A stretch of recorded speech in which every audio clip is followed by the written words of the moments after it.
The IKEA instruction manual mocked me from the coffee table, its cheerful Swedish diagrams promising domestic bliss if I could just figure out which screw went where. Patricia's motivational sticky notes decorated every surface of our kitchen like yellow confetti. You are enough. And manifest your dreams. The irony wasn't lost on me as I assembled furniture alone on a Tuesday morning while my wife of 15 years was supposedly at her guidance counselor continuing education seminar. Before we dive deeper into this story, I have one small request. Please subscribe, drop a like, comment, and hit that hype button to boost this channel so more people can discover these incredible Reddit stories.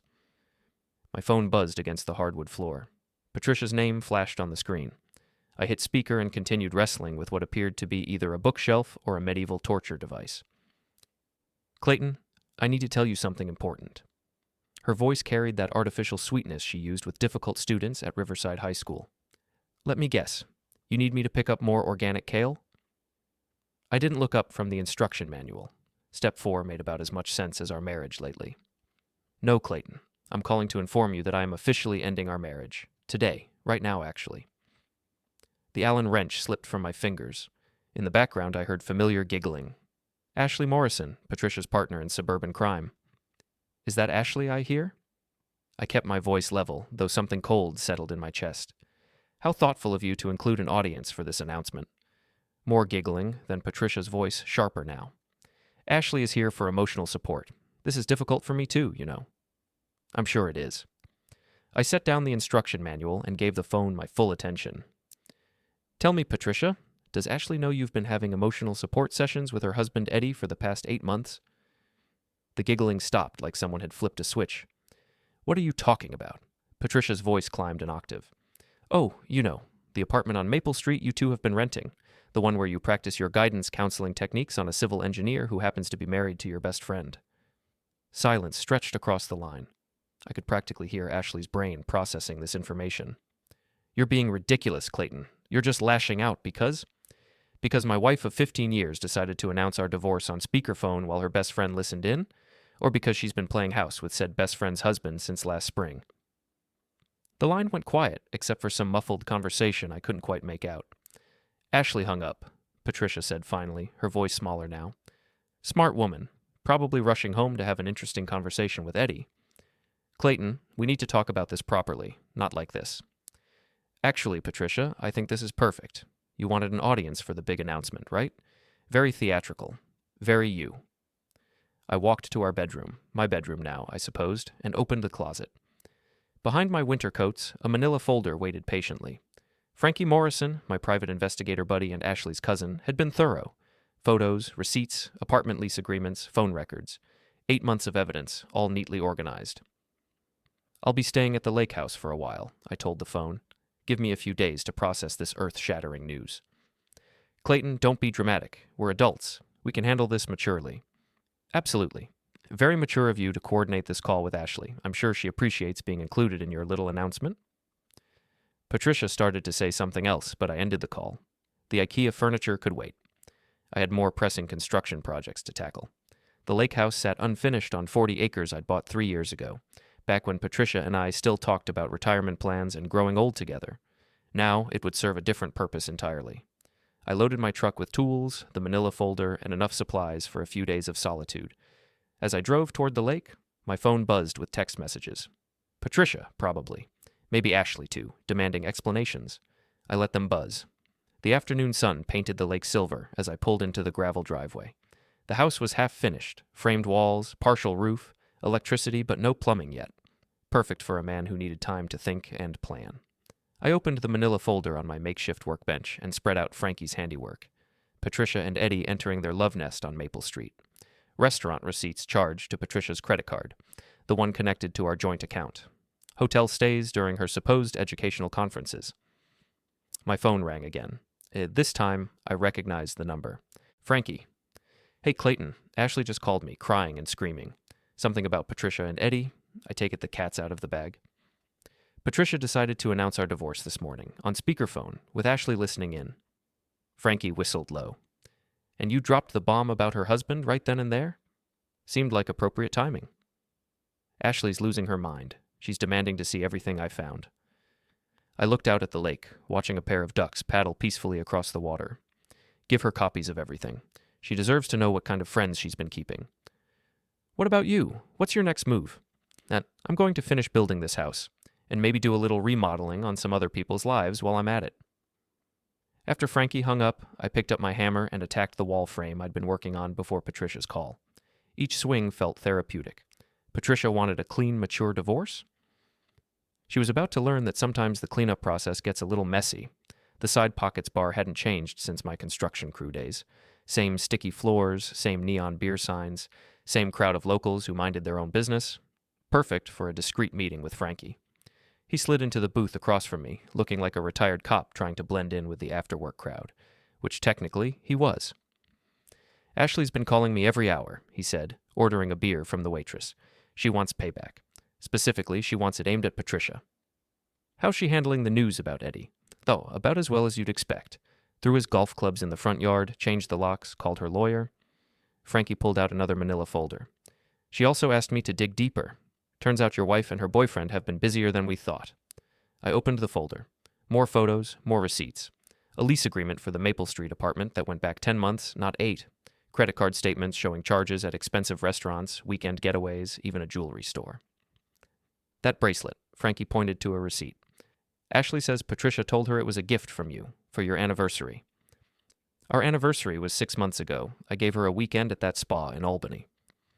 The same weekend she told you she was visiting her sister in Buffalo? I studied the hotel receipt. Buffalo, all right. The Marriott downtown. For 2 guests. There's more, Frankie said. I did some checking on Eddy's work situation. He's been billing overtime to the city for projects that don't exist, padding his hours to pay for their little love nest. That's fraud. It's definitely something his boss would want to know about. The waitress brought our beers. I took a long drink, thinking about Patricia's sticky notes and her lectures about integrity and making good choices, the guidance counselor who couldn't guide her own moral compass. What's your play here, Clayton? You could take this to a lawyer, clean her out in the divorce? I could, but that's not really my style. Frankie grinned. I was hoping you'd say that. Ashley wants in on whatever you're planning. She's got some ideas of her own. Such as? Well, Patricia works at a school. Schools don't like scandals. And Eddy works for the city.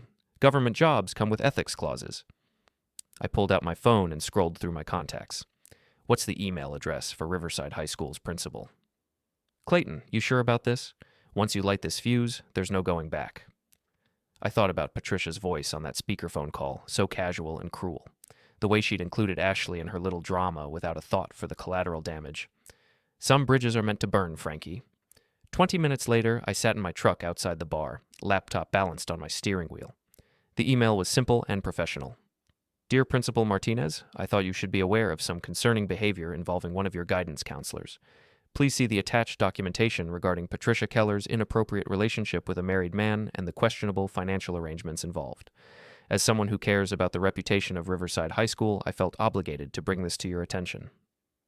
Sincerely, a concerned parent. I attached selected photos and receipts, nothing explicit, just enough to raise serious questions about Patricia's judgment and character. Then I sent copies to the school district's HR department and the city's ethics board with information about Eddy's overtime irregularities. My phone buzzed with a text from Ashley. Eddy just got home, found all his stuff on the lawn, he's freaking out. I texted back, just getting started. The drive back to the lake house took 20 minutes through winding country roads. The sun was setting, painting the sky orange and purple. Patricia's car sat in my driveway. She stood on the unfinished porch, arms crossed, still wearing her professional guidance counselor outfit. Blazer, sensible shoes, the expression she probably used with kids, caught cheating on tests. We need to talk, she said as I got out of my truck. I thought we covered everything this morning. You want a divorce? I want my life back. Seems pretty straightforward. Don't play games with me, Clayton. I know you sent something to my school. I grabbed my toolbox from the truck bed. Did I? That's interesting. What makes you think that? Principal Martinez called me an hour ago. Someone sent him photos of me and Eddy. Wow, that's terrible. Who would do such a thing? Patricia followed me into the house. The main room was lit by a single work light, casting long shadows across the unfinished walls. This isn't funny, Clayton. My job is at stake. Your job? I set down my toolbox and turned to face her. You're worried about your job? What about our marriage? What about Ashley's marriage? What about the trust you've been stomping on for almost a year? I never meant for it to happen this way. Which part? The affair or getting caught? Patricia's composure cracked slightly. Eddy and I, we have a connection. Something real. Something you and I haven't had in years. Right. A connection that required lying, cheating, and stealing from our joint account to finance. I was going to pay that back. With what money? Your guidance counselor salary? Or were you planning to bill the school district for some imaginary overtime like Eddy's been doing with the city? Patricia went pale. How do you know about that? I know about a lot of things, Patricia. The question is, what are you going to do about it? She looked around the unfinished room, taking in the exposed beams and bare subfloor. We can work this out. We can go to counseling. We can't do anything. You made that decision this morning when you called to announce our divorce. Remember? You were very clear about that. I was upset. I wasn't thinking clearly. No, you were thinking very clearly. You just weren't thinking about consequences. Patricia's phone buzzed. She glanced at it, and her face went even paler. Eddy? I asked. The city called him in for a meeting tomorrow morning. They're reviewing his timesheets. Huh. Funny how these things work out. She looked up at me, and for the first time since I'd known her, Patricia looked genuinely frightened. Clayton, please. We can fix this. I'll end things with Eddy. We can start over. You know what, Patricia? I believe you would end things with Eddy. Not because you're sorry, but because it's convenient now. And in 6 months or a year, when things got boring again, you'd find someone else to have a connection with. I picked up my hammer and turned back to my work. You should probably go home. You have a big day tomorrow. This isn't over, Clayton. Yeah, it is. After she left, I stood on the porch listening to her car disappear down the gravel road. The lake was black now, reflecting stars. Somewhere in the distance, a loon called across the water. I pulled out my phone and scrolled through my contacts until I found Reggie Torres, my old crew chief from my construction days. If I was going to rebuild my life, I might as well have some fun with the demolition phase first. Reggie, it's Clayton Keller. You busy tomorrow? I've got a little project that might interest you. Reggie hadn't changed much in the 5 years since I'd left construction. Same weathered face, same mischievous grin, same willingness to bend rules for a good cause. He stood next to his pickup truck in the parking lot of Evans Engineering, studying Eddy's silver Audi like a surgeon planning an operation. Nice car, Reggie said. Shame about what's going to happen to it. We'd been watching the office building for an hour, timing the security patrols and noting the camera positions. Eddy's car sat in the same spot every day, 3rd row, right under a security light. He was nothing if not predictable. You sure about this, Clayton? This is some serious payback territory. I thought about Patricia's phone call yesterday, her threats about making things difficult for me, about how she'd tried to manipulate me into silence by dangling the possibility of reconciliation. I'm sure. Reggie opened his truck and pulled out a bag of supplies. Caution tape, zip ties, a portable speaker, and something that looked like a small electronic device. What's that? I pointed to the device. Bluetooth horn. Connects to his car's electrical system. I can program it to play any sound I want when he starts the engine.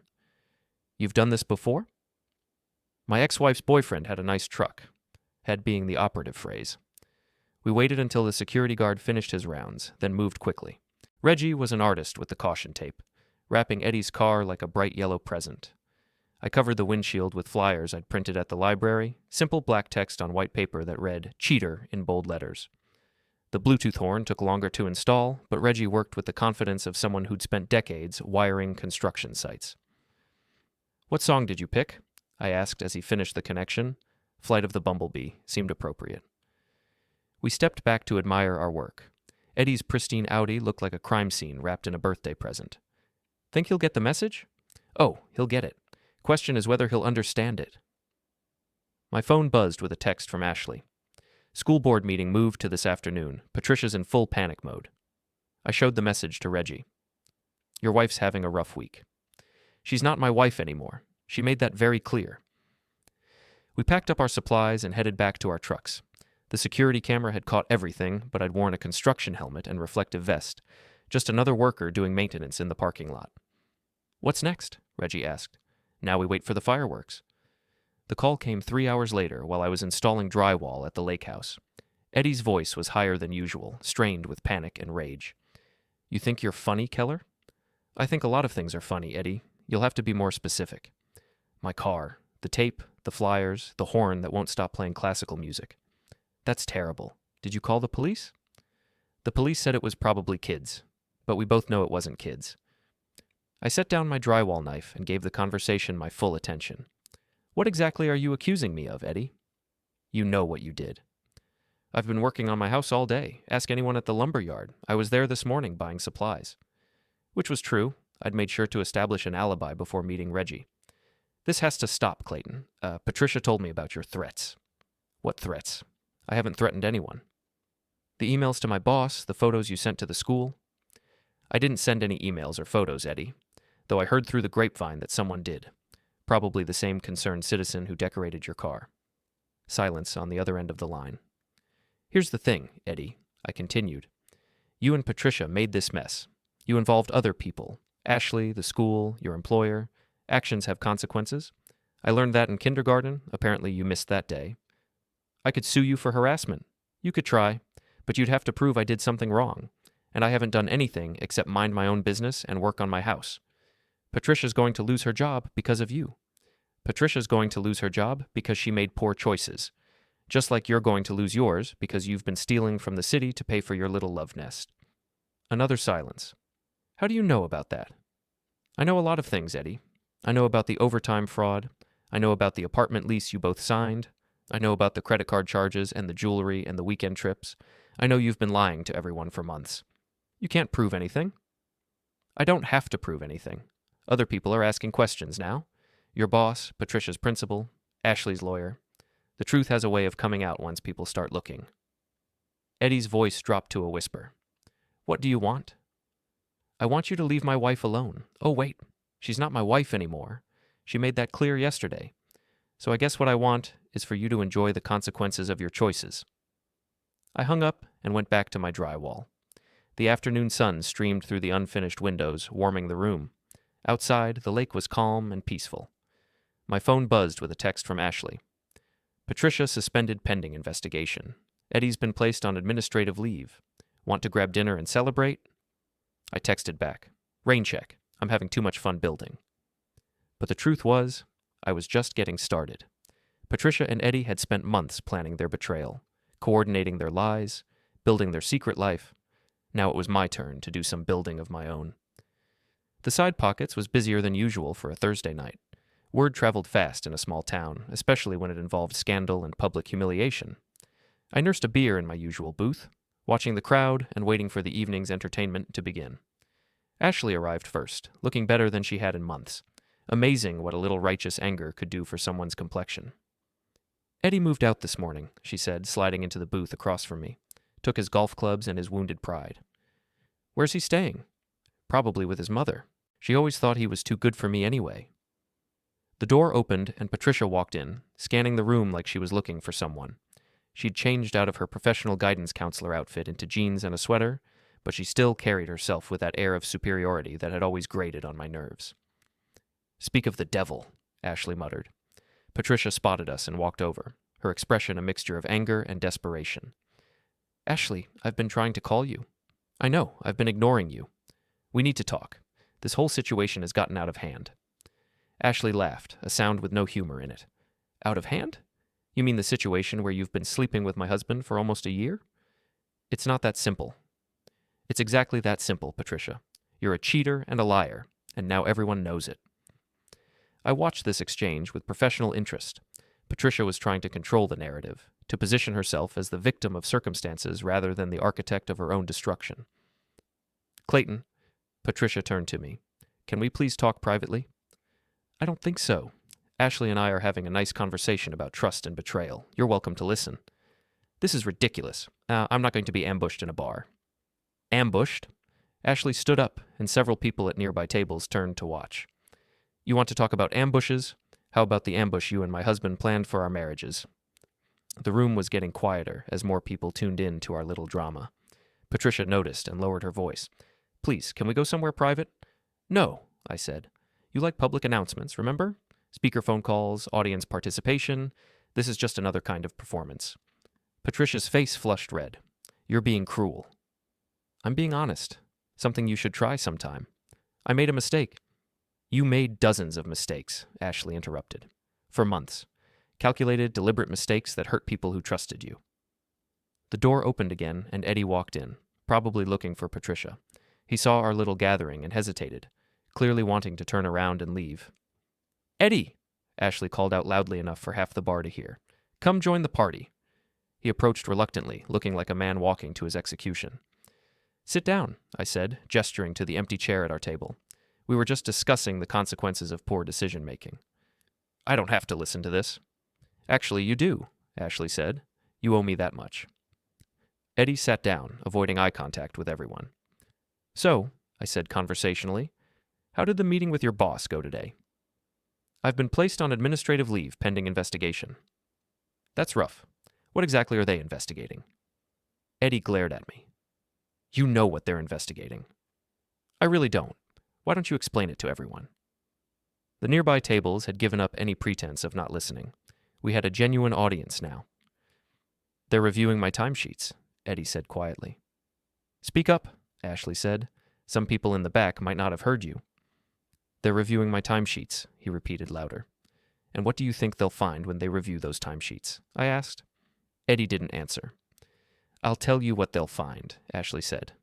"They'll find that my husband has been billing the city for overtime he didn't work so he could afford to rent an apartment with his girlfriend." A woman at the next table gasped audibly. "That's fraud, isn't it, Eddy?" I continued. "Stealing taxpayer money to finance your affair?" "It wasn't like that."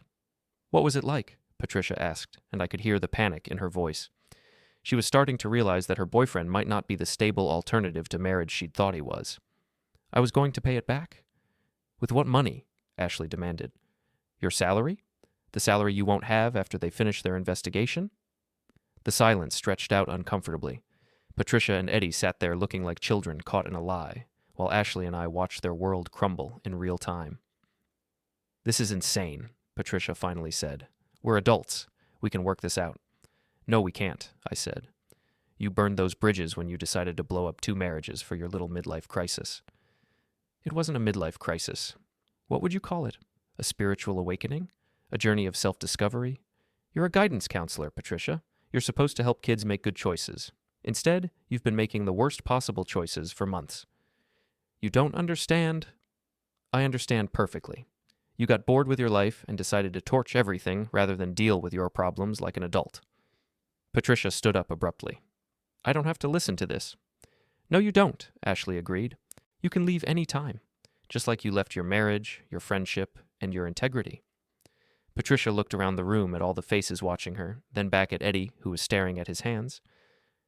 "Are you coming?" she asked him. Eddy looked up at her, then at Ashley, then back at his hands. "I think I should go home." "You don't have a home anymore," Ashley reminded him. "Remember, I changed the locks." "I mean my mother's house."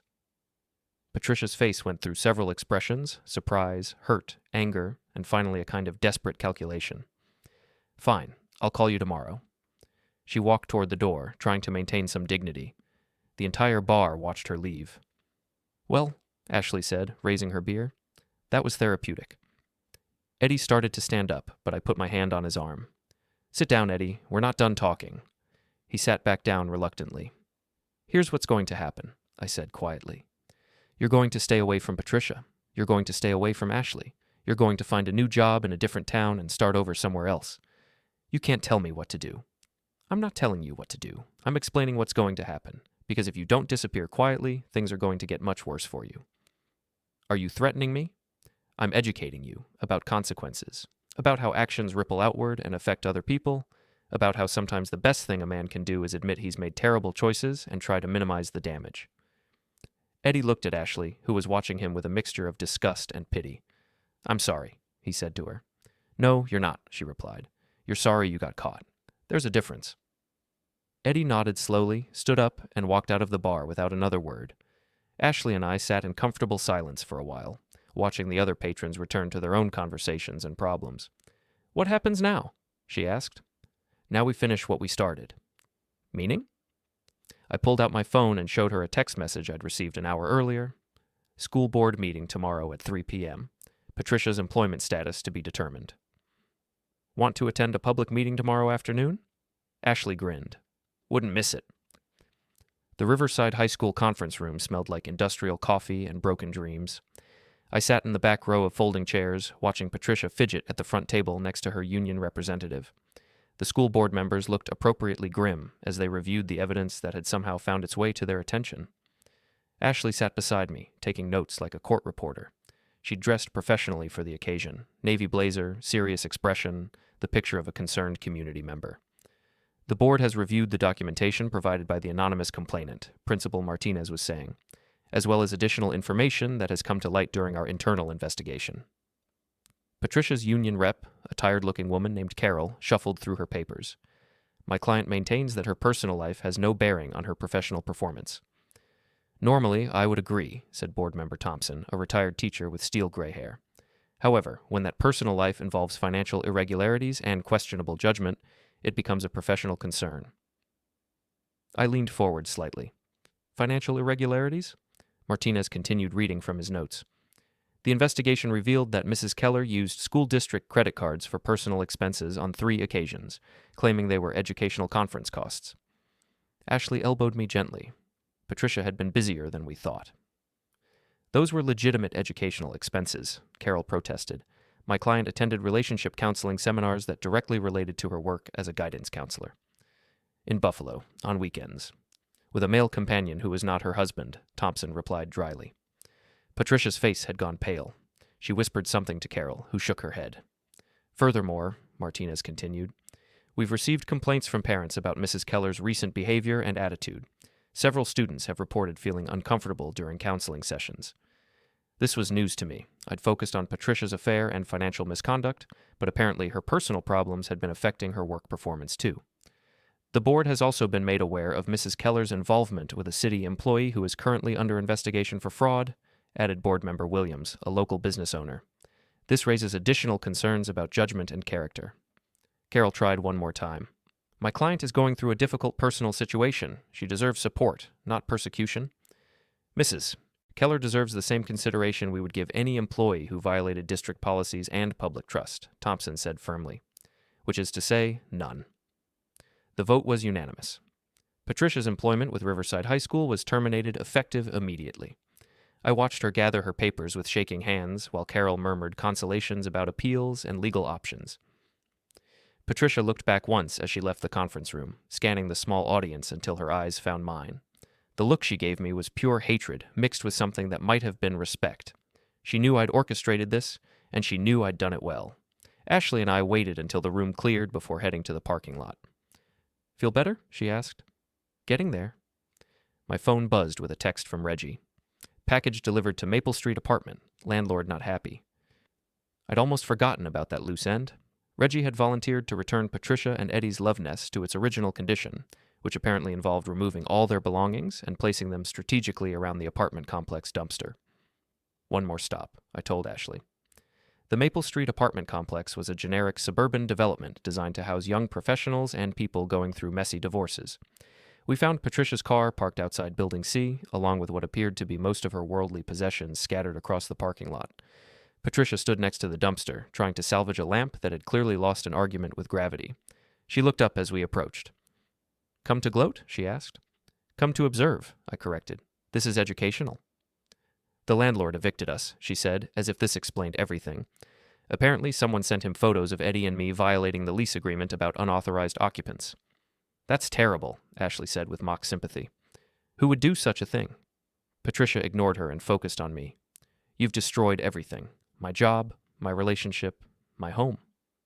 I didn't destroy anything, Patricia. I just turned on the lights so people could see what was already there. You're enjoying this. I'm finding it instructive. You spent months building a secret life based on lies and betrayal. Now you get to see how quickly that kind of construction falls apart. Patricia picked up a broken picture frame from the pile of belongings.